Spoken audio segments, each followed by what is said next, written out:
En tant que sportif de haut niveau, moi j'ai plutôt envie qu'un journaliste commente ma performance sportive et pas qu'il commente mon look, mon physique.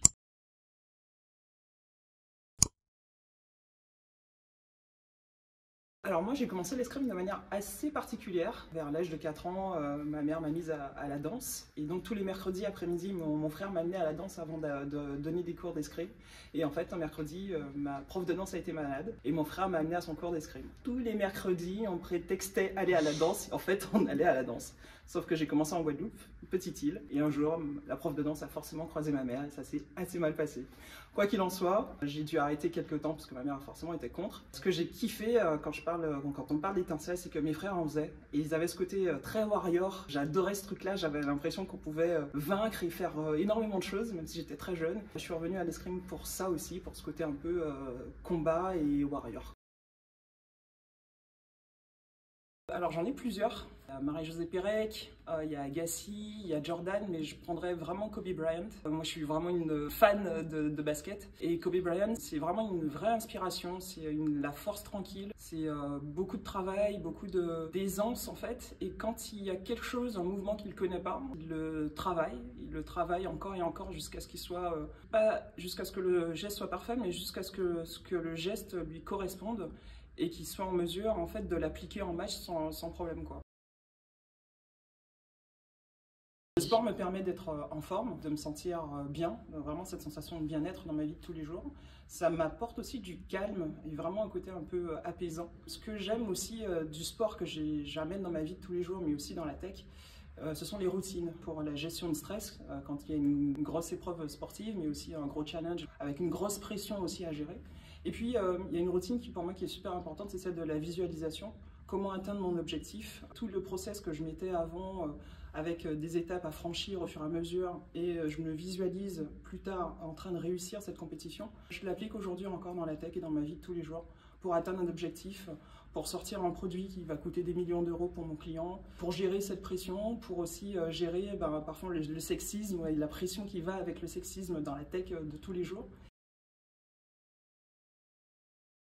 Le sport, en fait, fait partie de la société. Les biais qu'on retrouve dans la société, les obstacles qu'on retrouve dans la société, on peut aussi facilement les retrouver dans le sport, malheureusement, mais c'est une réalité. En tant que sportif de haut niveau, moi, j'ai été confrontée au sexisme, j'ai été confrontée au racisme, à l'homophobie. Pour le sexisme, par exemple, c'était quasi tous les jours. Ça pouvait être très bien sous forme de blagues, finalement, qu'aujourd'hui qu'on appelle en fait du sexisme ordinaire. Mais ça pouvait être aussi quelque chose de hyper flagrant, c'est-à-dire que nous sommes des milliards sur Terre.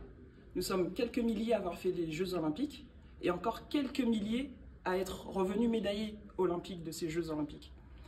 Et malgré ça, en tant que médaillé olympique, j'avais exactement le même salaire qu'un champion de France. Je ne sais pas si vous imaginez.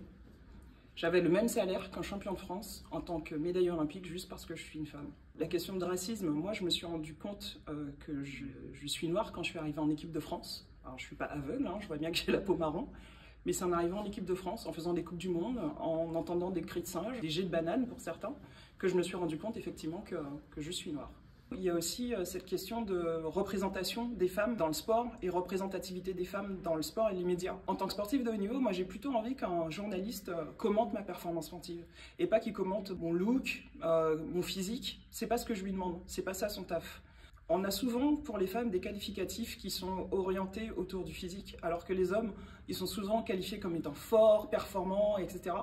Et nous, c'est soit du physique, soit le côté un peu frêle. Alors que nous aussi, on peut être forte, on peut être gagnante. Et ça, je pense qu'il y a aussi une éducation, si je puis dire, à faire au niveau de l'école de journalisme française. Je pense qu'il est important de ne laisser passer aucune blague. S'il y a quelque chose que vous entendez avec laquelle vous n'êtes pas d'accord, ou vous ne vous sentez pas à l'aise, il faut le signaler. Moi, aujourd'hui, la moindre blague, je fais du one-to-one avec la personne qui la sort. Le fait de ne rien laisser passer, d'expliquer pourquoi et en quoi c'est sexiste, d'éduquer en fait quelque part, c'est aussi de transmettre la responsabilité, notre responsabilité, mais aussi à l'autre, l'éveiller là-dessus pour que lui aussi soit acteur, lui ou elle d'ailleurs, soit acteur ou actrice de ce changement-là. Aussi, je me rends dans des collèges et lycées, parce qu'en fait, les jeunes sont tout simplement des futurs parents, ou pas d'ailleurs, par choix peut-être, mais aussi des futurs votants. Pour moi, c'est important d'aller dans les collèges et dans les lycées, et de parler aussi de ma vie d'ancienne sportive, et comment je suis arrivée en tant que médaillée olympique, mais aussi de parler de toutes ces choses en fait, qui sont dans la société, toutes ces choses que j'ai vécues, le sexisme, le racisme, l'homophobie, etc., et leur expliquer pourquoi et comment ces choses arrivent dans la société, et comment moi je fais pour essayer d'aller en avant en fait. Autant je vais dans des collèges et lycées et que j'échange avec eux, mais je vais aussi dans des entreprises. Je suis au contact de CEO ou de managers de grosses boîtes, mais aussi de start-up. Et c'est important aussi d'insérer toutes ces pratiques, ces process, ces questionnements pour que justement le management soit différent. Si en fait au sein même de votre entreprise vous trouvez entre guillemets la paix pour pouvoir bien travailler, vous aurez tendance à y venir plus happy, plus tranquille, plus engagé, votre entreprise aussi sera plus performante. Donc c'est aussi important d'aller aussi dans les entreprises pour parler, échanger et parler de tout ça. Je pense que nous sommes tous et toutes capables de faire quelque chose d'extraordinaire dans nos vies. Quelque chose qui peut avoir un impact sur la vie d'une autre personne, par exemple. Pour ça, dans un premier temps, il faut qu'on ait un rêve et qu'on croie en ce rêve-là. Et bien sûr, par ça, j'entends aussi se donner les moyens de réaliser ce rêve. Alors je pense que la phrase, ce serait de dire, en fait, ayons toutes et tous le courage de croire en nos rêves.